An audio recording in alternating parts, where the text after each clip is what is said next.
Bonjour à tous et bienvenue dans ce nouvel épisode de La Voix de la recherche clinique. Donc, nous allons aujourd'hui parler d'innovation en recherche clinique avec Sébastien Mouret, le fondateur de Screenact. Bonjour Sébastien et merci d'être là. Bonjour Nawel. Alors Sébastien, avant de parler de Screenact, qui est un outil qui aide à la... Alors, pas uniquement le screening, hein, donc il a vraiment évolué. Moi, j'ai connu une version de 2023 qui était axée sur le screening, sur comment trouver les essais cliniques, etc. Que ça soit même les patients, en fait, c'est ce qui est bien, c'est que même le patient peut utiliser cet outil. Mais aujourd'hui, ça a vraiment évolué. Donc voilà, Sébastien nous, nous donnera tous les détails. Donc Sébastien, avant de commencer de parler de Screenact, est-ce que tu peux rapidement te présenter et nous parler de ton parcours? Très bien. Je m'appelle donc Sébastien Mouret. Je suis le fondateur de Screenact en 2021. Je suis issu d'une formation à la fois scientifique et commerciale, puisque j'étais chimiste de formation. J'ai beaucoup travaillé dans l'industrie pharmaceutique, notamment sur la fabrication de médicaments et la synthèse de principes actifs. Et ensuite, je me suis orienté dans la gestion de projets industriels et surtout dans la visite médicale, où j'allais au contact des professionnels de santé pour présenter des innovations, et notamment dans le domaine de l'immuno-oncologie. D'accord. Et donc, c'est quoi, avant de parler de l'origine de Screenact, enfin l'origine, voilà. En tout cas, ça répond à une grande problématique, hein. Je pense que ça va parler à tout le monde, mais c'est quoi Screenact et quelles sont les fonctionnalités proposées? Alors en fait, l'origine du projet, elle est venue justement du terrain, hein. Je travaillais donc pour l'industrie pharmaceutique et donc on avait bah, des projets de recherche clinique qui étaient pour lesquels on avait du mal finalement à trouver des recrutements. Et en même temps, moi, sur le terrain, ce que je constatais, c'est qu'il y avait un manque terrible, notamment pour les patients, d'accéder ne serait-ce qu'à l'information des essais.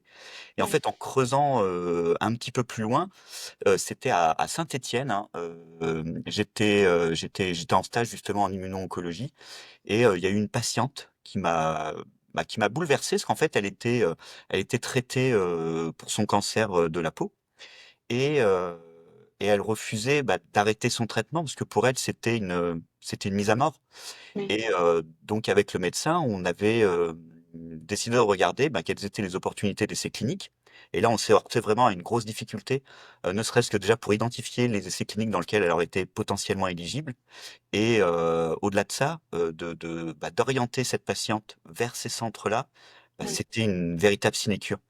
Mm. Et c'est à ce moment-là, en fait, que j'ai décidé, puisque moi, ayant travaillé dans l'industrie, je savais qu'on avait aujourd'hui, avec les outils numériques, l'internet, cette Oui. capacité à faire du matching, entre les caractéristiques médicales du patient et les essais cliniques disponibles et c'est de là, en fait, qu'est venu, ScreenAct, puisqu'en fait, j'ai présenté le projet au sein de mon laboratoire qui a trouvé l'idée, hyper intéressante.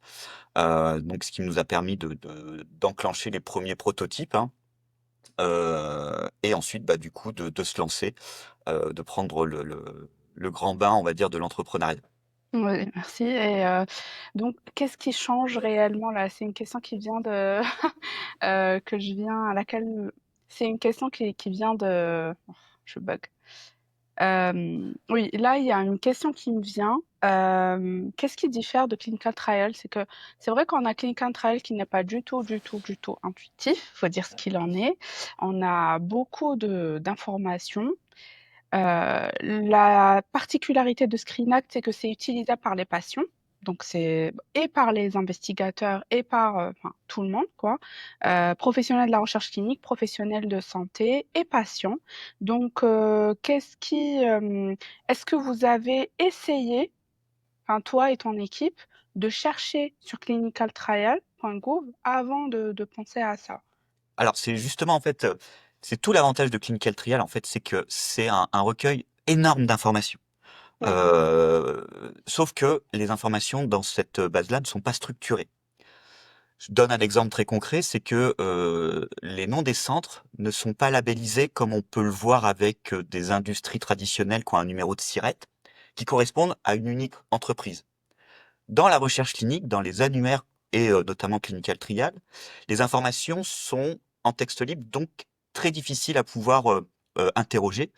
Voilà, on a des centres comme Gustave Roussy, qui se retrouvent en fait avec, des appellations comme IGR, comme, Centre de lutte contre le cancer, à Villejuif, des fois il est noté sur Paris, des fois Oui, on a des codes postaux, des fois on n'en a pas, les codes postaux peuvent être, changés, et pareil pour les noms des investigateurs, donc c'était, déjà une vraie difficulté et effectivement, quand on regarde, de manière très concrète, je recherche des essais cliniques dans le cancer du poumon, je sais pas moi, au CHU de Lyon, on oui, va se retrouver avec un certain nombre d'essais cliniques et puis si on repose la même question, mais cette fois-ci aux Hospices civils de Lyon, ben, on va pas avoir le même niveau d'information, on va pas avoir les mêmes essais cliniques oui, et effectivement, il y avait aucune intelligence artificielle finalement qui était capable de dire: «Bah, les Hospices civils de Lyon, c'est le CHU de Lyon», oui, qui était capable de faire le lien entre un code postal et puis un site d'investigation pour, retrouver le même lieu.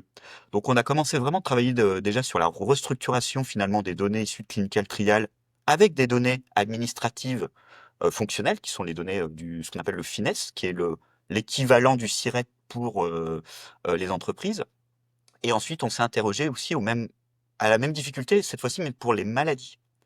Puisqu'une même maladie, en fait, peut avoir différents noms mhm, selon, le chercheur et il y en a qui vont faire de la recherche, des essais cliniques dans le cancer bronchique, non à petites cellules, alors que d'autres vont le faire dans le cancer du poumon non à petites cellules.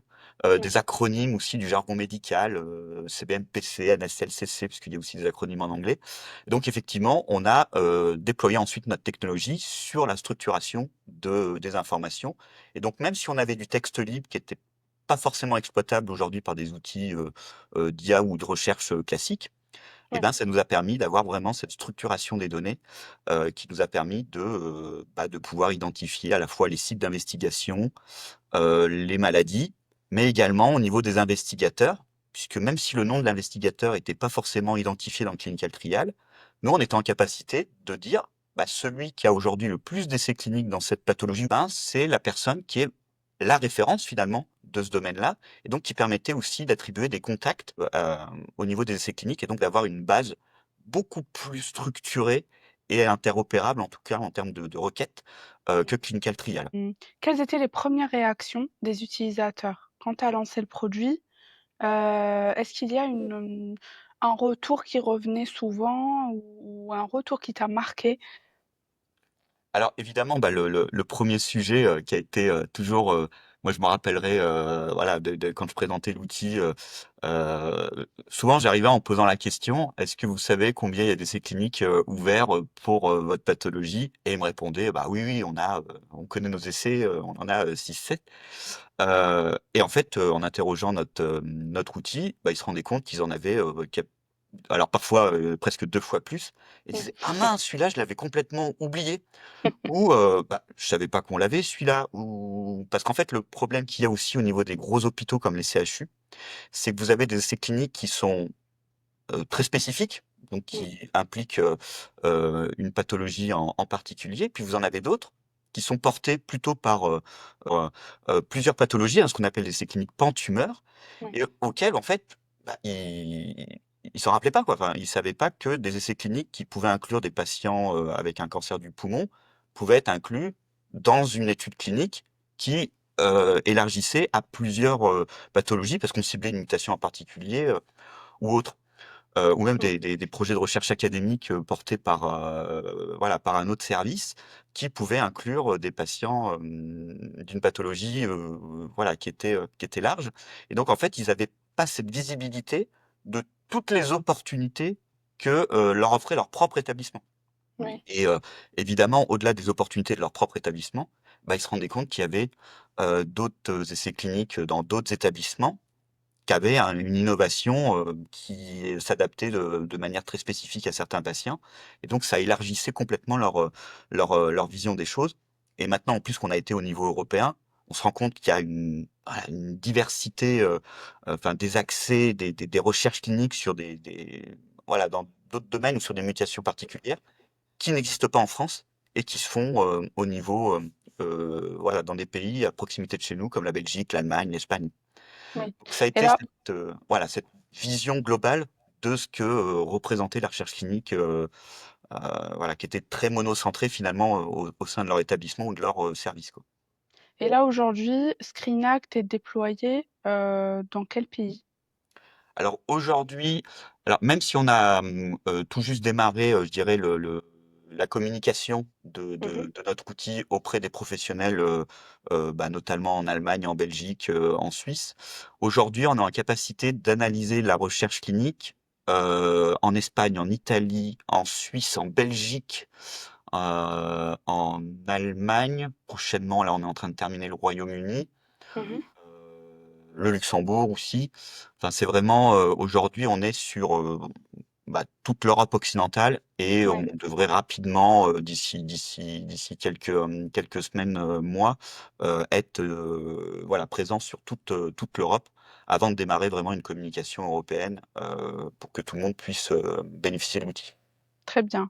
Et j'imagine que ces premières utilisations ont généré des modifications. Donc, est-ce que tu peux nous parler de l'évolution de ScreenAct? Oui, effectivement, parce que euh, on utilise en fait des algorithmes de repérage natural language processing qui permet d'identifier des mots-clés et d'associer autour des mots-clés de la sémantique qui permet de valider ou pas un diagnostic. On prend l'exemple des critères d'éligibilité. Il y a des critères d'inclusion. Donc, il faut avoir cette mutation ou cette maladie pour être inclus dans l'essai clinique. Mais dans ces critères d'inclusion, on demande parfois à ce qu'on n'ait pas telle ou telle maladie. En gros, il ne faut pas qu'on soit atteint par le virus du sida, par exemple. Donc vous avez cette notion de sémantique qui dit que pour être inclus, il ne faut pas avoir le sida. Donc il faut trouver le terme du sida, mais d'associer le terme comme quoi on n'en veut pas. Et donc qui devient finalement un critère d'exclusion. Et réciproquement, dans les critères d'exclusion, qui sont dans des formes d'affirmation, il faut qu'on puisse aussi euh, analyser cette sémantique, connaissant en plus la variabilité que peut avoir certains mots ou certaines expressions pour valider tel ou tel critère. Donc ça a été extrêmement compliqué, donc on a sans cesse évolué, donc on a voulu être à la fois exhaustif mais précis pour répondre justement aux enjeux de la pertinence de trouver le bon essai clinique pour vraiment des caractéristiques médicales de plus en plus précises. Donc on a évolué en termes de précision. Et puis là maintenant on s'oriente sur une évolution en termes de pathologie, puisqu'effectivement on était d'abord dans le cancer, et là on s'oriente vers toutes les pathologies, la dermatite atopique, la douleur, enfin les maladies neurodégénératives, mais également, et ça c'est une nouveauté qu'on est en train de développer, tout ce qui est pour les volontaires sains. Alors volontaires sains, ça concerne évidemment les patients en très bonne forme, mais Mhm. également les pathologies chroniques telles que les migraines, la douleur, le surpoids, la nutrition, le sport, le bien-être. Enfin, il y a énormément de sujets. C'est souvent des études cliniques rémunérées. Oui. Et donc, c'est d'ouvrir finalement tout le scope de la recherche clinique pour que chacun, qu'on soit sain, malade, puissions trouver notre protocole qui nous intéresse pour participer à la recherche clinique d'aujourd'hui. C'est vrai qu'il y a, en parlant de volontaires sains, je vois souvent dans le métro, enfin dans les transports, une affiche, alors je me rappelle plus du site, mais il y a toujours, la même affiche. En fait, je pense que c'est les seuls qui le font, où, ils proposent des essais cliniques pour les volontaires sains. Ils sont bien sûr rémunérés et voilà. Mais là, le fait de diversifier, de donner, l'occasion aux patients de l'utiliser parce que quand il s'agit de volontaires sains, généralement, c'est le patient qui va vers ça. Oui. C'est beaucoup plus normalisé aux États-Unis. Là, en France, enfin en Europe, les autres pays, je ne sais pas, mais c'est vrai qu'en France, ce n'est pas quelque chose. Voilà, on pense à cobaye, on pense à voilà, on a un petit peu peur. Les essais cliniques, ça peut être juste observationnel, hein, on n'est pas obligé d'ingérer quelque chose ou prendre des médicaments, mais c'est vrai que c'est pas très très concret.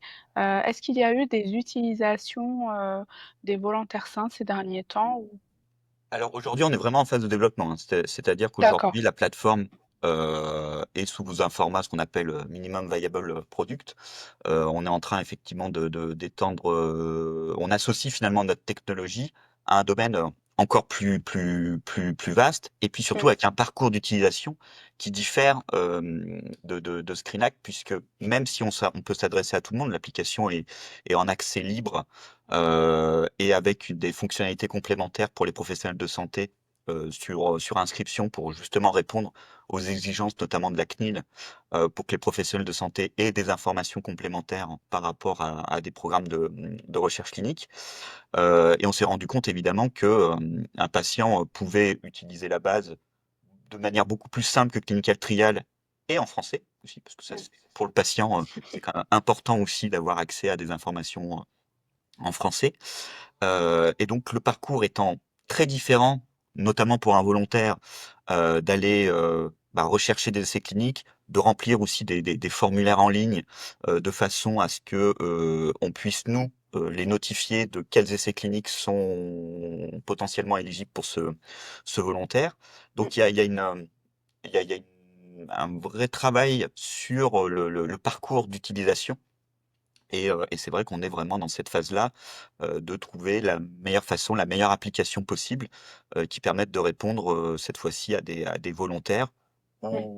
ou des personnes qui cherchent justement un essai clinique sur une maladie en particulier, d'avoir cette interaction avec le monde de la recherche clinique.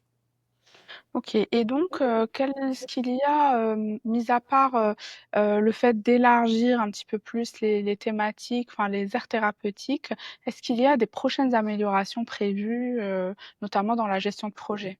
Oui, alors, évidemment dans le cadre de Volontaires Santé qui est vraiment aujourd'hui notre gros axe de développement. Ça va être évidemment, tout ce qui va être notification automatique, donc qui permet vraiment d'aller cibler automatiquement des patients volontaires qui se sont inscrits pour une thématique en particulier, mais qui reçoivent aussi des informations sur des essais cliniques auxquels ils auraient peut-être pas pensé, mais que l'automatisation va permettre de faire aujourd'hui, hein. Je pense notamment à des volontaires sains, qui répondent comme quoi ils sont éligibles à des essais cliniques, toutes catégories qui permettent de les inclure, effectivement, on va leur proposer des études cliniques, soit, sur des vaccins, soit sur de la dermatocosmétique, auxquelles leurs caractéristiques permettent de participer et auxquelles ils auraient certainement pas été cherchés. On va pas Oui, forcément chercher les essais cliniques, pour, tester une application, nutritionnelle. Or, si on leur propose en disant: «Est-ce que ça vous intéresse?» et qu'ils répondent: «Bah oui, ça m'intéresse», ça fait partie de nos développements actuels. OK. Mais évidemment, on va s'orienter sur, l'intelligence artificielle, puisqu'il y a 2 gros sujets aujourd'hui qui nous intéressent dans le domaine de l'IA. C'est d'abord la prédictivité des études, c'est-à-dire, est-ce qu'on est capable de prédire aujourd'hui si un essai clinique va être publié ou non? Mmh. Puisqu'on a une grosse difficulté actuellement, enfin, de manière globale, hein, mais aujourd'hui en France, il y a énormément de projets de recherche clinique qui n'aboutissent pas à une publication. Mmh.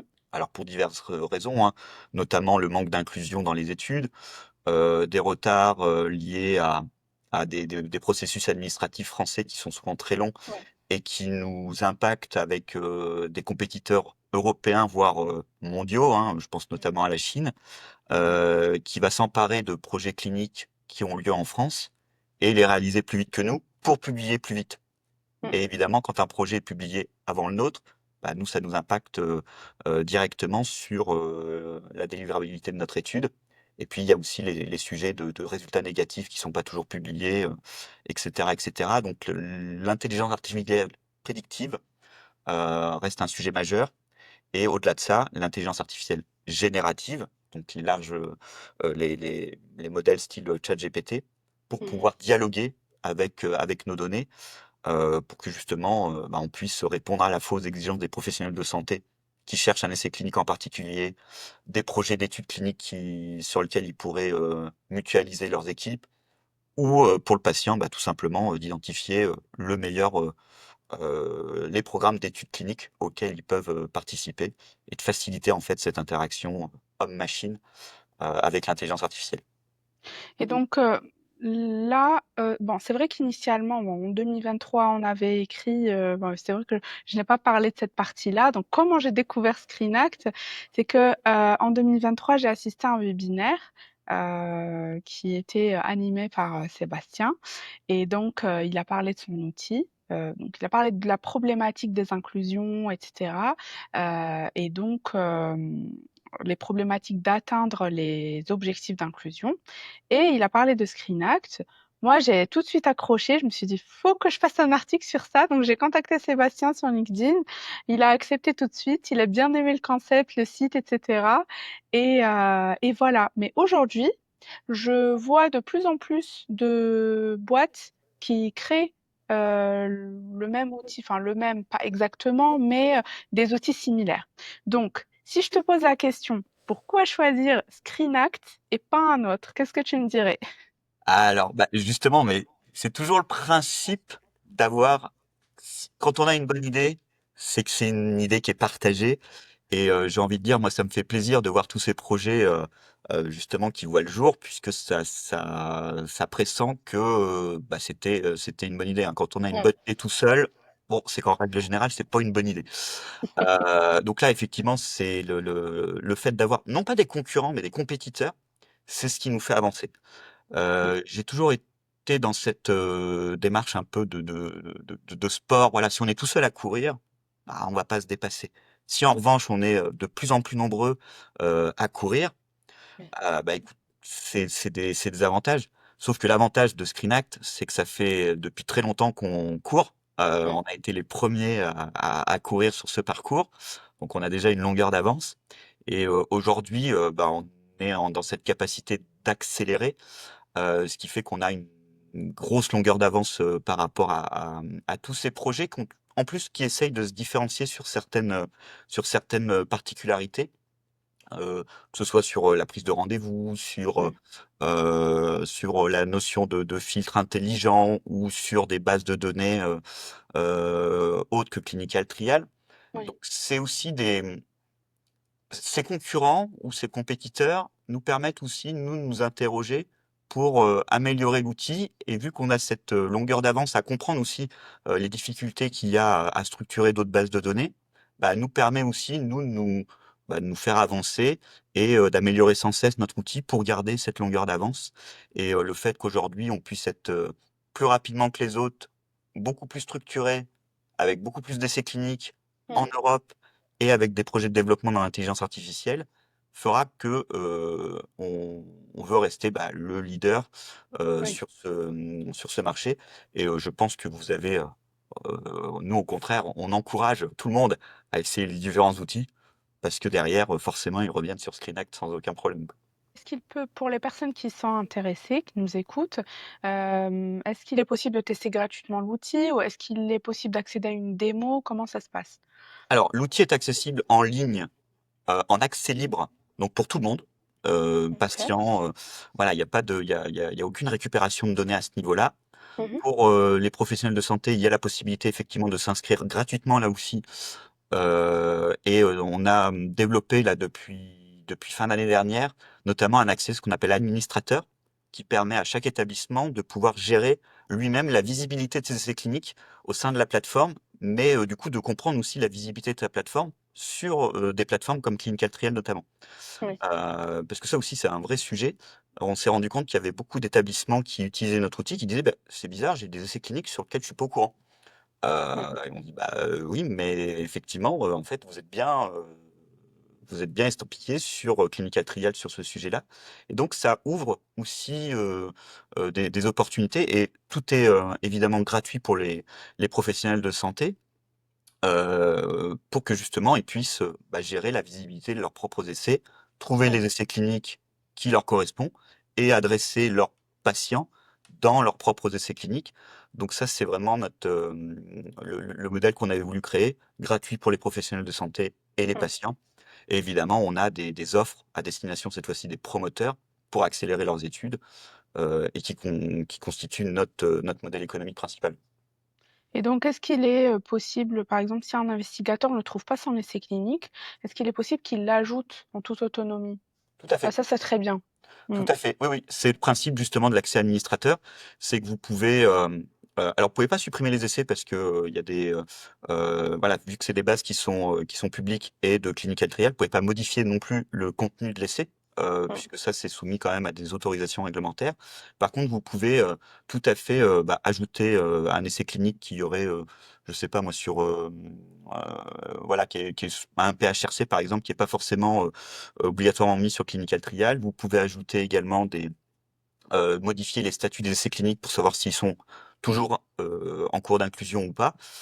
Ça, c'est tout à fait possible. Vous pouvez également modifier l'investigateur. Voilà, c'est l'objectif de cette plateforme qui se veut être voilà, un outil de gestion et d'administration de la visibilité de leurs essais cliniques et des statuts de leurs essais. Donc oui, c'est tout à fait possible aujourd'hui. Ok. Et dernière petite question, où peut-on en savoir plus sur l'outil et comment entrer en contact avec toi ou ton équipe? Faut regarder le site, LinkedIn. Ah bah, voilà, c'est simple, hein, c'est screenact.fr Ok. qui donne accès à toutes les informations de contact, l'accès à la plateforme bien évidemment. Sur LinkedIn, donc Sébastien Mouret, normalement, voilà, vous devriez me trouver assez facilement. Je mettrai tout Voilà, en description. il y a tout et qui permet, voilà, soit d'avoir accès, voilà, à mes coordonnées, que ce soit mail, téléphone. Et évidemment, on a la possibilité de prendre des rendez-vous justement pour, bah, faire des démonstrations de l'outil et notamment sur la partie administrateur, qui nécessite quand même un contact, hein, voilà, on peut demander son accès administrateur et derrière forcément on revient pour, bien valider ensemble toutes les caractéristiques et en profiter aussi pour montrer toutes les fonctionnalités de l'outil. Parce que ça, c'est vrai que c'est pas toujours évident, quand on accède à une plateforme gratuite, Ouais. c'est de voir tout le potentiel qu'elle peut apporter et on s'adapte aussi à des projets, je dirais, beaucoup plus spécifiques, voilà, qui touchent à ce que veulent les professionnels de santé pour améliorer leur propre, et faciliter surtout leur quotidien. Exactement. Merci beaucoup, Sébastien. Et merci à tout le monde, hein. Là, c'est la fin de notre podcast. Merci à tous d'avoir écouté jusqu'au bout. Je mettrai en description le LinkedIn de Sébastien, le site web de ScreenAct et toutes les informations nécessaires. N'hésitez pas à aller le suivre, à le contacter si vous êtes intéressé. Et je vous dis à bientôt pour le prochain épisode. Au revoir. Merci, au revoir.